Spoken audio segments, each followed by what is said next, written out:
Hello, this is Mindy from the Weekend Gardener, and today I'd like to talk to you about African violet plant disease.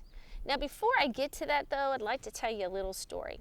I'm a frugal gardener and I love to find marked down plants. So I was in my local nursery and I found a bunch of marked down African violets. I love African violets, and while they do have their own issues, they're still worth growing in my home.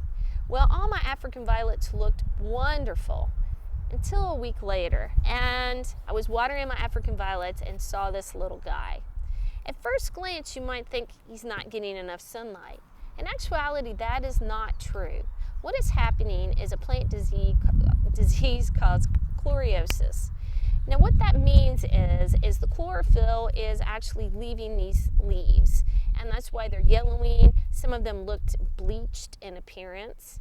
Now there are a couple of causes for this plant disease, and all of them are pretty simple to solve.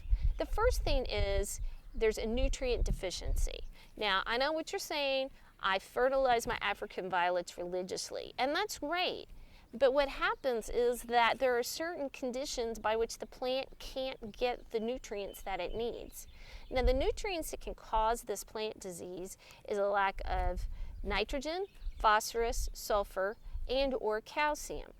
So again, you can be fertilizing once a month, following that fertilizer regime to a T, and you still end up with a plant that looks like this. Another cause of chloriosis is the pH is incorrect. It can be too high or too low. When that happens, what occurs is that those nutrients get locked in the soil, which means it is no longer available for the plant to use.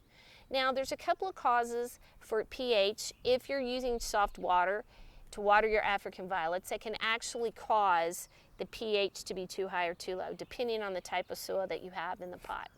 Now the easiest solution to this problem, while you can have your soil pH tested and your water pH tested, the easiest solution and cheapest is to transplant your African violet into some fresh soil.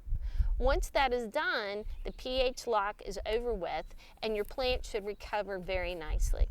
So if you're a bargain shopper like me, or you're an African violet enthusiast and you've discovered that one of your babies are looking like this, transplant it into some fresh soil.